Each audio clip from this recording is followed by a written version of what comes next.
Senhores telespectadores, o nosso programa de hoje é sobre uma das figuras mais decisivas do princípio do século XIX em Portugal. É, de certo modo, o homem que mais importância tem na mudança do antigo regime, da monarquia absoluta, para o regime novo, da monarquia liberal. Devo dizer que é um homem que anda muito esquecido. O Duque de Palmela. Esta palavra Duque de Palmela, a ideia de que era o chefe, o castelão de Palmela. Palmela é um grande castelo, e os duques antigos, os duques eram chefes guerreiros. Bom, não é nada disso. Palmela nunca teve duque. Palmela tinha mestre. Palmela pertencia a uma ordem de cavaleiros, monges cavaleiros, a ordem de Santiago da Espada. E os cavaleiros de Santiago é que eram os senhores de Palmela. Este fidalgo presta grandes serviços à monarquia, grandes, ao rei Dom João VI, e por isso o rei, deu-lhe em 1812, para o recompensar, um título nobiliárquico, e fê-lo Conde de Palmela. Mas nessa altura, já estamos no século XIX, já os titulares já não são donos das terras, muitas vezes até são, olhem, condes e duques do seu próprio apelido. Por exemplo, o Duque de Saldanha chamava-se Duque de Saldanha porque ele chamava-se João Carlos Saldanha, ficou o Duque de Saldanha. O Marquês de Sá da Bandeira, porque ele era Bernardo de Sá e praticou um ato de grande valentia lá no Alto da Bandeira, o Sá da Bandeira, ficou o Marquês do Sá da Bandeira, uma mistura do nome e do alcunha. Um caso muito típico, o Duque d'Ávila. A gente fala do Duque d'Ávila, o Duque d'Ávila chamava-se, acho que José João d'Ávila, ou José d'Ávila, era um homem um açoriano, muito talentoso, foi várias vezes chefe do governo e por isso fizeram-no Duque d'Ávila. É nesse sentido que é este que tinha propriedades aqui no concelho de Palmela, quiseram fazê-lo conde, mas conde de quê? Porque o nome dele, propriamente o nome, era Dom Pedro de Sousa Holstein. Ora, não era possível fazer o conde de Holstein, não era. E porquê? O Holstein era um ducado no norte da Alemanha. A Alemanha, antes da unificação de 1870, estava dividida em muitos pequenos estados soberanos, ducados, condados, principados, reinos, como o reino da Baviera, e cada um tinha a sua família reinante. E um desses ducados, havia dois ducados ao norte da Alemanha, ligados com a Dinamarca, que eram os ducados de Schleswig e de Holstein. Ora bem, um diplomata português que andou por lá, que era uma figura brilhante, que era aqui, era um Sousa, mas dos Sousas do Calhariz. O Calhariz, estou a falar do Calhariz. O Calhariz é aqui uma vasta região na Península de Setúbal. Isto é um principado do Calhariz. Os Sousas do Calhariz, donos disto tudo, um fidalgo que anda por lá e que casou com uma princesa dessa casa dos duques de Holstein. Portanto, os filhos passaram a ser Sousa, lá do pai, e Holstein. Bom, os filhos, quero falar especialmente de um filho, que é o Dom Alexandre de Sousa Holstein. Com esse lado alemão, era uma bela figura, alourado, um lindo rapaz.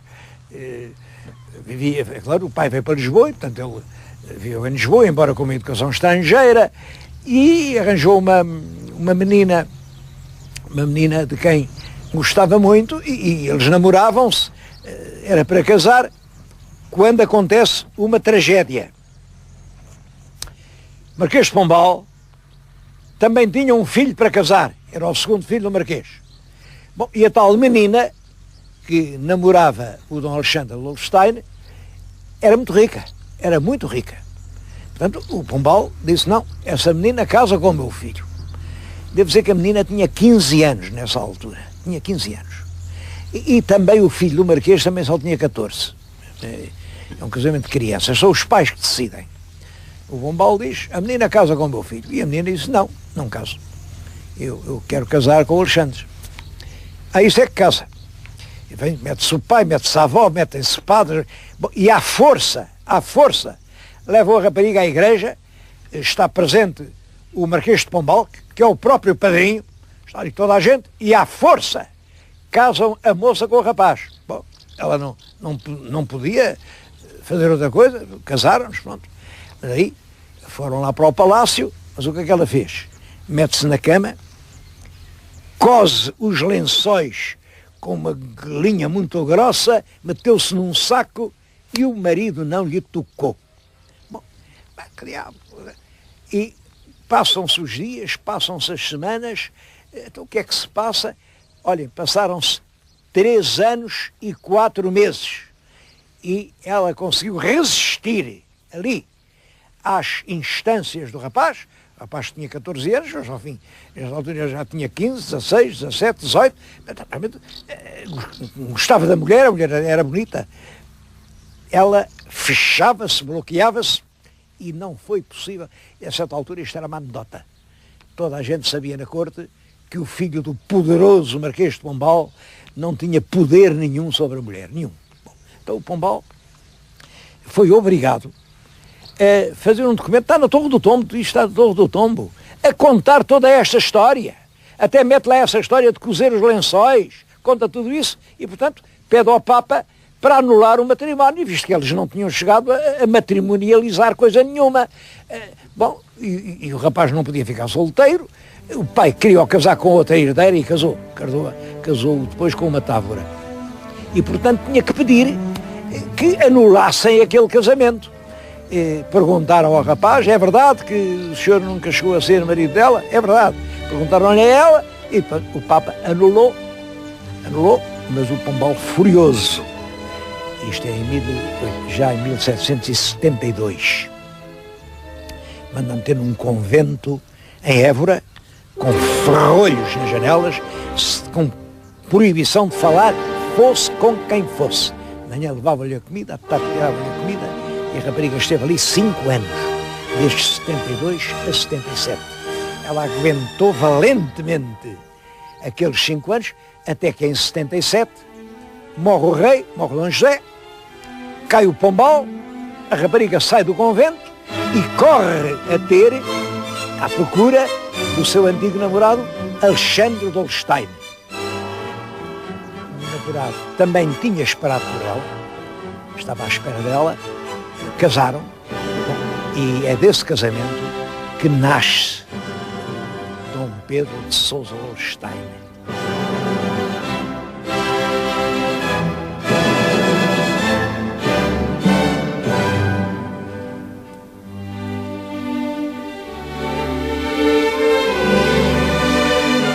O futuro Duque de Palmela nasceu em Turim.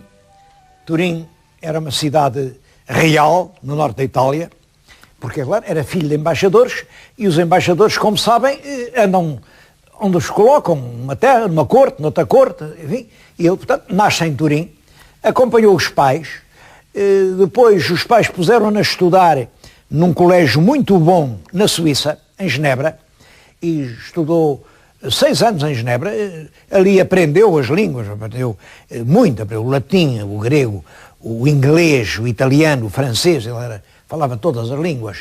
Bom, depois, quando tinha 14 anos, os pais continuaram a ter cargos diplomáticos aqui e ali, mas como eram profundamente portugueses, acharam que o rapaz tinha que se formar em Coimbra. Ele, aos 14 anos, foi para Coimbra, foi um bom estudante. Entretanto, vinha muito à corte.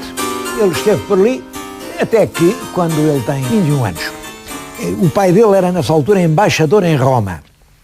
Bom, era a altura de começar a tratar a sério da vida e conseguiu que o nomeassem. Foi em 1802.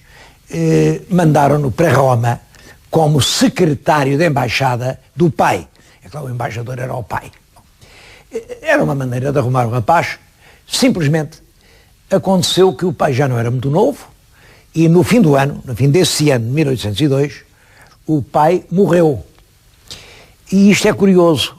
Durante esses poucos meses, é o ano de 1802, chegou lá em fevereiro ou março, e até ao fim do ano, ele tinha-se tornado tão simpático, tão cativante, tão competente, junto do Papa e da Santa Sé, que o cardeal secretário de Estado diz para Lisboa: vocês escusam de mandar outro embaixador, têm cá este rapaz, deixem-no cá estar, é deste que nós gostamos.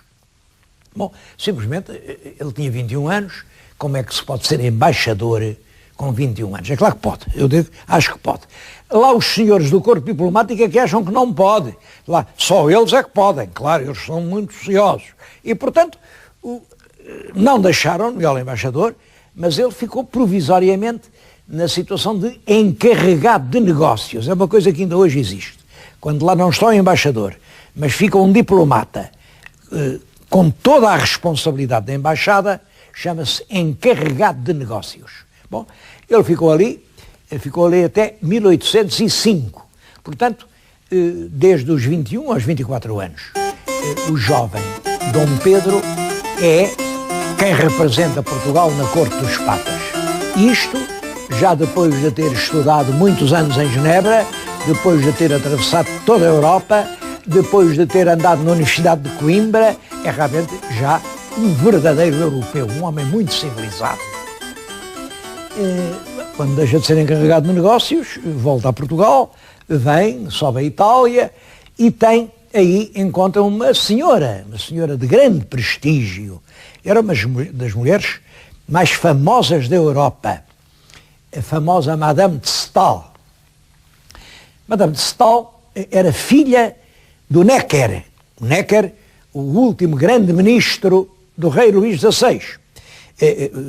E ela é uma mulher de enorme talento. Ela escreveu um livro, As Cartas sobre a Alemanha. Ainda hoje, qualquer pessoa pode ler esse livro e aprende. É um livro de uma inteligência imensa.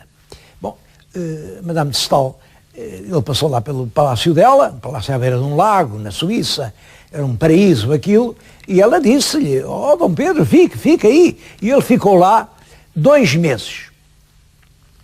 Devo dizer que bastou isso, para os nossos biógrafos arranjarem logo histórias. Pois claro, ela já era viúva, claro, era mais velha que ele, 15 anos mais velha, mas foram amantes. Eu tenho quase a certeza de que isso não é verdade, e por uma razão que lhes vou dizer, que é engraçada. Enquanto ele esteve lá, nesses 2 meses, quis mostrar a Madame de Staël que em Portugal também havia literatura. Portugal não era um país de bárbaros, como lá julgavam, não. É um país de grandes poetas. E o maior de todos era o Camões. Bom, mas a Madame de Staël não sabia português, não podia ler o Camões. Então, o Dom Pedro resolve traduzir o Camões, os Lusíadas, em francês. Está aqui, tenho aqui, a edição é raríssima. Eu tenho aqui, e devo dizer que me foi oferecida pelo dono da Livraria Académica no Porto. Estou agora a fazer-lhe o agradecimento. É um livro raríssimo e ele foi traduzindo as estrofes mais interessantes, não é completo, mas, enfim, em alguns casos, por exemplo, aqui não traduziu, pois só o que queria dizer a estrofe, e vai até ao canto 5º, e depois interrompeu. O que eu queria dizer é o seguinte: quem, durante 2 meses, faz este trabalho, não tem tempo para fazer mais nada. Quem lhe está a dizer é uma pessoa que ainda há poucos meses fez uma edição dos Lusíadas, a edição do Expresso, e devo dizer que eu, durante aqueles 6 meses, nem tempo tive quase para comer. O trabalho que isto representa, primeiro, uma capacidade de trabalho espantosa, porque não julguem que isso se pode traduzir estrofe a estrofe. Isto tem que se traduzir palavra a palavra. Ele, aliás, tem um prefácio muito bem feito, e muito português, em que ele diz que traduzir uma língua tão rica como a portuguesa nos versos franceses é uma espécie de querer copiar a lápis preto, um quadro de Rubens, um quadro de cores fulgurantes, é necessariamente empobrecer. Bom, portanto, isto é para dizer, durante os 2 meses que ele passa com Madame de Staël, o que ele fez foi traduzir os Lusíadas. Isto é 1805, bom, e finalmente ele chega a Portugal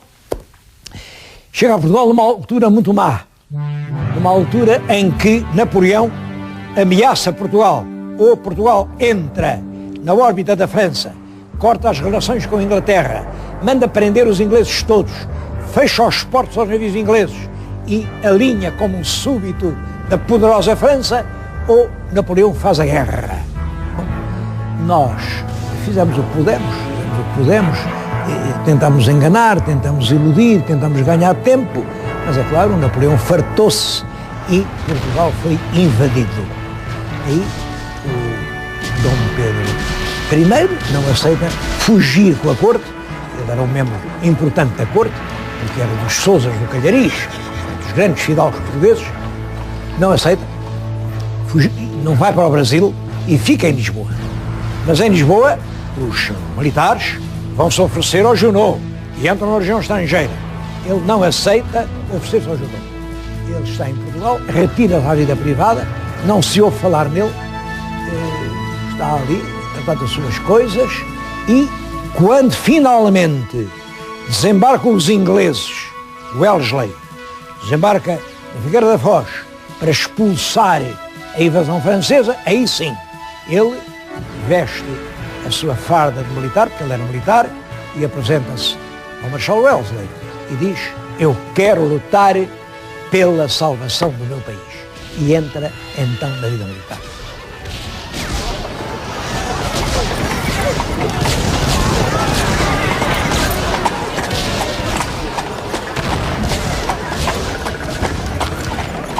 O Wellesley utilizou aquele oficial muito culto, muito instruído, muito organizado, para uma missão que não era propriamente de guerra. Era para organizar as tropas portuguesas que deviam colaborar com o exército inglês.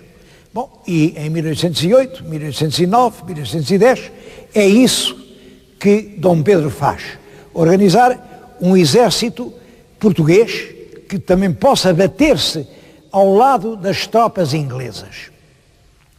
É curioso que Dom Pedro nunca disse lá ao general que era fidalgo. Nunca disse.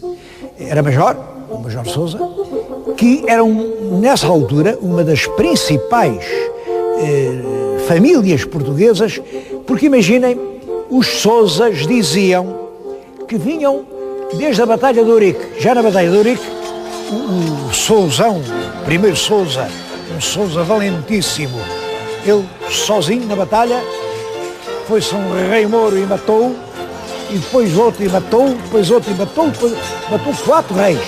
E por matar 4 reis, os emblemas dos Sousas são 4 crescentes, como sabem, o crescente é o sinal do Islão, está além, no teto, os 4 crescentes que simbolizam os 4 simbólicos reis mouros. Aquele de brasão tem outro aspecto importante, a coroa, como veem, é uma coroa que está coberta de veludo. Isso significa que é a coroa de uma família que tinha reinado, uma família reinante. Eram realmente os duques reinantes do Schleswig-Holstein. Mas Dom Pedro nunca contou isso ao seu general. Nessa altura a corte estava no Brasil. Tinham ido para o Brasil, estavam lá, e era preciso nomear um embaixador em Espanha, e o rei, quem era o fidalgo que soubesse línguas, com boas maneiras, muito instruído, fiel, leal, e lembrou-se de Dom Pedro. E nomeia Dom Pedro embaixador em Espanha, em Cádiz, com missões muito difíceis. Ele queria nem mais nem menos que a rainha de Portugal, a Carlota Joaquina, fosse nomeada regente da Espanha. Bom, a Inglaterra opôs-se, mas ele, com uma habilidade extraordinária, consegue que ela seja reconhecida herdeira do trono espanhol. Bom, faz um papel tão brilhante que 2 anos depois, em 1812, o governo, que está no Rio de Janeiro, premia-o e dá-lhe o primeiro título, Conde de Palmela. E a seguir, tinha dado tão boas provas em Cádiz que o fazem embaixador em Londres. Ainda era bastante novo, mas ele vai como embaixador para Londres, que era o principal posto da diplomacia portuguesa. Nós estivemos sempre muito ligados à Inglaterra, durante muito tempo em relações de dependência. Ele também acabou com isso e está em Inglaterra desde 1812 até 1814. Em 1814 é um dos representantes de Portugal no Congresso de Viena. O Congresso de Viena é o congresso onde, depois da derrota de Napoleão, se reorganiza a Europa. Dom Pedro de Sousa-Holstein luta aí por uma coisa. Está bem? Fazemos a paz, mas há um ponto que eu não posso deixar passar. A cidade de Olivença é portuguesa. Ele trava uma batalha enorme, mas tem contra ele, imaginem, nem mais nem menos, que o Marechal Wellesley, o mesmo Marechal de quem ele tinha sido, enfim, o braço direito, é que se opõe e não quer que Olivença passe a ser portuguesa. O mais que ele consegue é que lá se ponha, recomenda-se que a Espanha restitua a Portugal a cidade de Olivença, porque era portuguesa, antes das guerras napoleónicas, porque é nas guerras napoleónicas que se perdeu Olivença. Bom, lá ficou recomendado. E porta-se tão bem, nesse congresso e em Londres, que o governo do Rio de Janeiro nomeia o ministro dos Negócios Estrangeiros. É um jovem ministro. Bom, mas ali fica muito aborrecido. Então, ele que está em Londres, a viver como um príncipe, entre gente muito civilizada, dá-se com os principais sábios da Europa, corresponde-se com os grandes literatos. Então vai agora meter-se no Brasil. Ele é nomeado ministro em 1817. Bom, só que em 1820 vem a Revolução Liberal. Os liberais arrebentam a Revolução do Porto, querem uma Constituição, ele está em Lisboa e aí começa a sua grande função política. Ele diz à Junta Governativa: isto só é uma maneira de vencer uma revolução. É comandá-la. Vocês não se ponham contra a revolução. Isso é um disparate. Ponham-se à frente dela. Dirijam-na. Para domar um cavalo é preciso montá-lo. Façam isso. Bom, a Junta diz que não, então, que diabo? Mas, entretanto, há a Revolução de Lisboa, o país todo adera à Revolução, e eles acabam por reconhecer que realmente é aquele jovem diplomata quem tem toda a razão. O rei nomeia o ministro dos Estrangeiros, ele vem do Brasil com o rei, porque ele chega a ir ao Brasil e vem com o rei, mas ao chegar a Lisboa, os revolucionários proíbem-no de se instalar em Lisboa, onde ele tinha um belo palácio.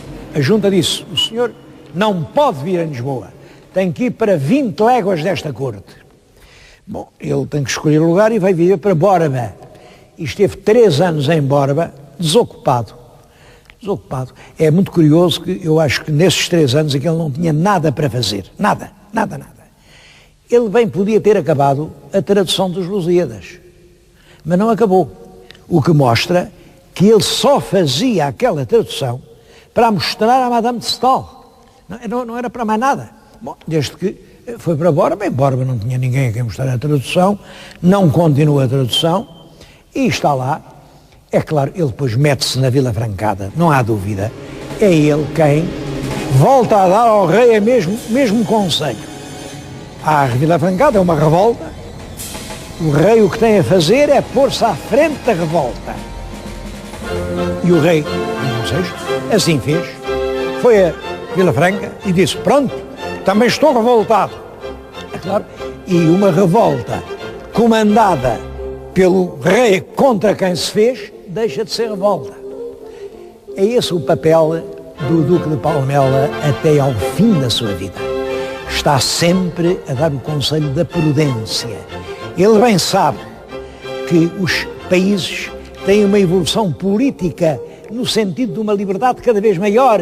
Era realmente o liberalismo capitalista que se estava a apoderar da Europa e ele, um homem europeu profundamente culto, sabia que isso era irreversível. O que pretendia era que essa modernidade se instalasse em Portugal sem ser preciso cortar a cabeça do rei, nem cortar a cabeça de ninguém.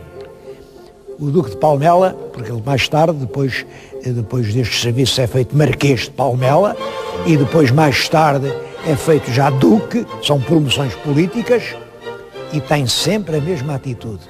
É preciso evoluir sem violência. É preciso não fazer vítimas.